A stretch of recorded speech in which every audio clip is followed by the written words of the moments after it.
Supreme court ने सोमवार को उमर खालिद और शर्जिल इमाम की जमानत याचिका खारिज कर दी है। इन पर साल 2020 के दिल्ली दंगों की बड़ी साजिश के मामले में गैर कानूनी गतिविधियां रोकथाम अधिनियम यानी यूएपीए के तहत अपराधों का आरोप है। हालांकि जस्टिस अरविंद कुमार और जस्टिस एनवी अंजारिया की बेंच ने 5 दूसरे आरोपियों गुलफिशा फातिमा, मीरान हैदर, शिफाउर रहमान, शादाब अहमद और मोहम्मद सलीम खान को जमानत दे दी है। इन्हें जमानत नहीं मिली है।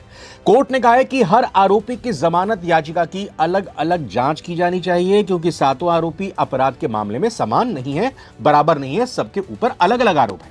बेंच ने कहा कि उमर खालिद और शर्जिल इमाम अन्य आरोपियों की तुलना में गुणात्मक रूप से अलग स्थिति में हैं, इसलिए इनको जमानत नहीं दी जा सकती है। सुप्रीम कोर्ट ने सुनवाई में यूएपीए की भी आज बड़ी व्याख्या कर दी है, जो कि आने वाले समय में ये कहा जा सकता है कि एक बड़ा रूप ले सकती है और कई चीज़ों को इसमें डिफाइन किया गया है। अब साफ तौर पर देश के खिलाफ जो साजिश है उसमें मृत्यु या विनाश की तो बात शामिल है ही, देश की अर्थव्यवस्था को अगर खतरे में डाला जाता है तो ये भी हिंसा की श्रेणी में है, ये भी यूएपीए के दायरे में आ सकता है। सुप्रीम कोर्ट ने यूएपीए के दायरे को बढ़ाते हुए ये अपनी बात रखी है सामने। विस्तार से समझेंगे, जानेंगे कि आखिर बाकी आरोपियों को जमानत मिली तो इन दोनों आरोपियों को जमानत क्यों नहीं मिली है और क्या इनके ऊपर आरोप हैं, यूएपीए के दायरे बढ़ाने का मतलब क्या होता है। और ममदानी 7 समंदर पार न्यूयॉर्क के नए मेयर जो ये कह रहे थे और सीधे तौर पर भारत की न्याय व्यवस्था पर सवाल उठाते हुए कह रहे थे कि शर्जिल इमाम को और उनके दूसरे साथी को जमानत नहीं मिल रही है, इतने सालों से वो बंद है, तो एक करारा तमाचा भारत की न्यायिक व्यवस्था ने ममदानी के मुंह पर मार दिया है। बहुत बहुत स्वागत आप सभी का। नवभारत टाइम्स आप देख रहे हैं और हमारे साथ मेरे सहयोगी दिनेश मिश्री जी जुड़ चुके हैं। एक विस्तार से पूरा आर्टिकल उन्होंने navbharattimes.com के लिए लिखा है, तो हमने सोचा कि इस पर इनसे थोड़ा विस्तार से चर्चा कर ली जाए, एक वीडियो पर आप तक पूरी जानकारी पहुंचा दी जाए। सबसे पहले क्या टिप्पणी की गई है सातों को जमानत देते हुए और 2 की जमानत खारिज करते हुए? 5 को तो देखिए जमानत उन्होंने दे दी, ठीक है। 2 को जो शर्जिल इमाम और उमर खालिद की जमानत अर्जी पर जमानत इसलिए नहीं दी, कोर्ट ने पहली बात कहा कि भाई आपको जो भी मतलब जो जांच प्रक्रिया है, न्यायिक जांच प्रक्रिया है, वो चूंकि आरोपी विशिष्ट होती है, मतलब आरोपी के अनुसार होती है, उसके अनुसार वो जांच की प्रक्रिया भी हुई नहीं है। तो जमानत के चरण में मतलब इस प्रक्रिया में बचाव पक्ष के तर्कों की जांच नहीं की जानी चाहिए और जांच को पूरी होने तक जमानत नहीं मिलने देनी चाहिए। ये बड़ी बात उन्होंने कहा। अब जैसे उन्होंने कहा कि अगर आप ये कहते हैं कि साहब मुकदमे की सुनवाई में देरी हो रही है, तो आप इसको ट्रम्प कार्ड के तौर पे नहीं ले सकते, ममदानी कार्ड के तौर पर नहीं ले सकते। मतलब वो जैसे आप एक चिट्ठी लिखवा के ले आए आप, यहाँ दूर दूर से आप भिजवा रहे हैं सपोर्ट। 7 सांसद भी जो हैं डेमोक्रेट के, वो भी चिट्ठी लिख रहे हैं। अब बताइए उनको पूरे देश में और कोई नहीं दिखा, खालिद और शर्जिल देखे गए कि इनके साथ बड़ा वो। हालांकि इन चीजों का कोर्ट ने उल्लेख नहीं किया, लेकिन कोर्ट का मतलब भी नहीं है, इन चीजों को कंसीडर करने का मतलब भी नहीं है। देखिए कोर्ट तो मीडिया ट्रायल या और दूसरी चीजों पर प्रभावित नहीं होता, उसने पहले ही कहा। लेकिन सुप्रीम कोर्ट की ये बात खटक गई, इसीलिए उसने यूएपीए का जो दायरा है वो कहीं न कहीं बढ़ा दिया है। तो समझाइए कि इन 5 आरोपियों को जिन्हें जमानत दी गई है और ये बाकी 2 आरोपियों जिन्हें जमानत नहीं दी गई है, इसके पीछे क्या तर्क दिया है, यूएपीए की क्या नई डेफिनेशन बताई है या क्या किस तरह से इसको एक्सटेंड किया है और इस दायरे में, उसके दायरे में ये कैसे आते हैं?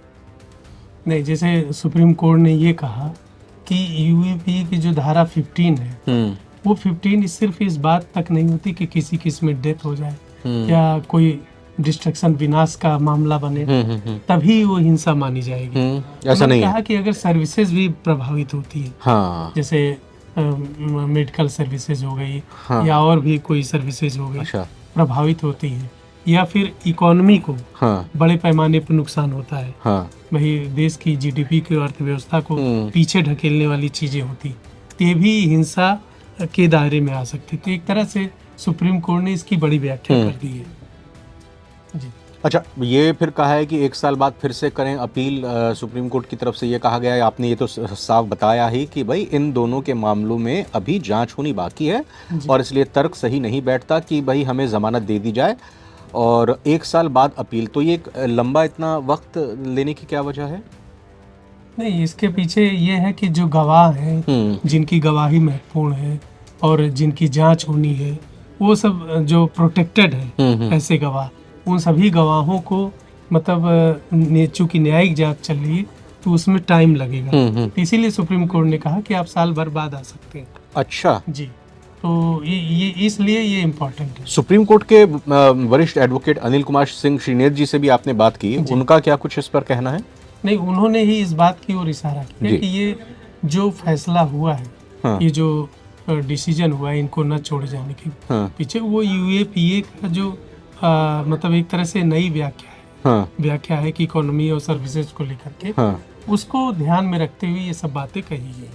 नहीं, तो एक पॉइंट ये भी है कि अब अभी तक जो भी आरोप थे, तो अगर इस तरह की यूएपीए की जो एक नई परिभाषा को एक्सटेंड करते हुए सुप्रीम कोर्ट ने अपनी बात रखी है, तो शर्जिल इमाम और उमर खालिद दोनों की मुसीबत और मुश्किल और भी बढ़ती हुई दिखाई दे रही है फिर यहाँ पे। तो अभी तो फिलहाल कोई, और वो भी इस दायरे में है कि देश की अर्थव्यवस्था को ये खराब करने की कोशिश कर रहे थे। मतलब जांच तो चल ही रही है, जांच तो देखिए चारों ओर चल रही है कि दंगे में देखिए हर चीजें प्रभावित होती है, तो अब दंगे का दायरा किस लेवल था, पर था, कितनी, क्या उसके पीछे सोच थी, साजिश क्या थी और क्या इनकी मंशा थी, तो ये सब चीजें जांच के दायरे में, गवाह है, गवाही चल रही है, ये सब चीजें जब साबित हो जाएंगी तब उसके बाद फिर सुप्रीम कोर्ट तय करेगा कि इन पे क्या और आरोप या इनकी दोष सिद्धि क्या होगी। अच्छा, तो ये बात बहुत महत्वपूर्ण, मैं फिर से इसको कोट करना चाहूँगा कि कहा गया कि भाई आप सुनवाई में अगर देरी हो रही है तो इसको ट्रम्प कार्ड नहीं बना सकते हैं। बिल्कुल, तो ये एक तरह से कहें कि यूएपीए के ही संदर्भ में है ये। हाँ, मतलब उसी के संदर्भ में है कि मतलब जो गैर कानूनी गतिविधियां रोकथाम अधिनियम है वो इसी के संदर्भ में है कि आप ये बार बार हवाला न दीजिए कि मतलब जैसे सुप्रीम कोर्ट ने कई बार कहा है कि लगातार चाहे ट्रायल कोर्ट हो, चाहे हाई कोर्ट हो, चाहे सुप्रीम कोर्ट, सब जगह से लगातार इस पे सुनवाई भी हो रही है, लगातार केसेस सुने भी जा रहे हैं, लेकिन आप ये मत कहिए कि अब जैसे बहुत लोग अपील करते हैं कि भाई तत्काल हमारी सुनवाई कर दीजिए। भाई देश में और भी बड़े केसेस हैं, और भी बड़े मामले हैं, आप ही का मामला क्यों इतना प्राथमिक स्तर पे कर दिया जाए, तो ये बड़ी चीज होती है। तो इसीलिए सुप्रीम कोर्ट ने इनको भी बोला है कि भाई हर चीज की प्रक्रिया है, प्रोसेस, उसको करने के बाद ही मतलब फैसला आ सकता है और या फिर उसके दोष सिद्धि तय की जाएगी। कुछ इस पर थोड़ा रोशनी डालिए कि दोनों ही के वकीलों ने क्या कुछ कहा है, अपनी दलीलें किस तरह से रखी हैं, शर्जिल इमाम और उमर खालिद के वकीलों ने। नहीं, इनकी वकीलों की जो दलील थी, जैसे कपिल सिब्बल और सबका यही कहना था कि मतलब इससे अनुच्छेद 21 का उल्लंघन हो रहा है। क्या है अनुच्छेद 21? थोड़ा व्यूअर्स को बताइए। जैसे जीवन और प्राण और दैहिक स्वतंत्रता का अधिकार है ये। अच्छा। हाँ, और जैसे अगर सुनवाई में देरी होती है तो इससे जो है उनके जो संवैधानिक अधिकार है, गरिमा युक्त जीवन है, उस पर असर पड़ेगा। ये मतलब तमाम चीजें वो उन्होंने हवाला दे के किया, लेकिन कोर्ट ने भी साफ कर दिया कि भाई उससे महत्वपूर्ण है राष्ट्र की सुरक्षा, देश की सुरक्षा। अगर सुरक्षा को देखते हुए कोई चीज हो रही तो वो सबसे ऊपर है, तो इसीलिए कोर्ट ने इन तर्कों को खारिज कर दिया। तो कह रहे हैं हाँ। बड़े बड़े नामी गिरामी वकील थे, उनकी दलीलें नहीं चल पाई। अब दिनेश जी कहने वाले तो अब ये भी कहेंगे कि भाई पहले भी मिसयूज़ होता रहा है, अब फिर आगे और मिसयूज़ इसका किया जाएगा। इन लोगों का तो मुंह नहीं बंद किया जा सकता। हाँ बिल्कुल, मतलब ये जो है इन लोगों का मुंह नहीं बंद किया जाए, ये यही हमारी डेमोक्रेसी है, लोकतांत्रिक प्रक्रिया। इसमें जितना महत्वपूर्ण न्यायालय है उतना हमारी संवैधानिक व्यवस्था है, उतनी हमारी संसद भी है, उतना ही लोगों को बोलने या अपील दायर करने का अधिकार भी है। लास्ट में यही जी कि भाई ज़ोहरान ममदानी की तरफ से चिट्ठी अभी इस सुनवाई से 3-4 दिन पहले ही जारी की गई, तो मतलब एक मैसेज दे दिया है कि भाई हमारी लोकतंत्र न सिर्फ मजबूत है, सबसे बड़ा लोकतंत्र है, और हमारी न्यायिक व्यवस्था भी किसी की बातों में नहीं आती है। वो जैसा आपने भी जिक्र किया कि किसी तरह की मीडिया ट्रायल या किसी तरह के अनुरोध या किसी तरह के आरोप पर वो काम नहीं करते हैं। तो एक संदेश वहाँ तक भी पहुँच गया है, और ये मानकर चलें कि अब ममदानी इस मामले में या अमेरिका के कोई सांसद डेमोक्रेट के खास तौर पर इस मामले में कोई टिप्पणी नहीं करेंगे। वैसे उनका मुंह तो नहीं पकड़ा जा सकता, लेकिन लगता है कि उनके मुंह पे करारा मचा है। हाँ बिल्कुल, जाहिर सी बात है, सुप्रीम कोर्ट जो हमारे अंदरूनी मामले हैं उस पे कहीं का मेयर या चाहे वो अमेरिका के हो या रूस का हो, हम तो उनके मामलों में कभी नहीं कहते। अंदरूनी मामला है हाँ, हमारा। अंदरूनी मामला है हमारे यहाँ, कभी किसी ने ऐसा सवाल नहीं उठाया। तो आप कौन होते हैं? तो आप रहनुमा मत बने, आप अपना न्यूयॉर्क देखें और अमेरिका को देखें और अपने लोगों को देखें जिनके लिए आप खड़े हुए हैं, जिनके लिए आप काम करने वाले हैं। जी दिनेश जी, बहुत बहुत धन्यवाद करना चाहूँगा। आपने बहुत विस्तार से आज जो सुनवाई हुई है उस पर क्या महत्वपूर्ण चर्चा हुई है, क्या टिप्पणी की गई है अदालत की तरफ से, उस पर हमारे व्यूअर्स तक जानकारी पहुंचाई। फिलहाल इस वीडियो में इतना ही, लेकिन कमेंट करके आप अपनी राय ज़रूर रखिएगा। बहुत बहुत धन्यवाद। नमस्कार।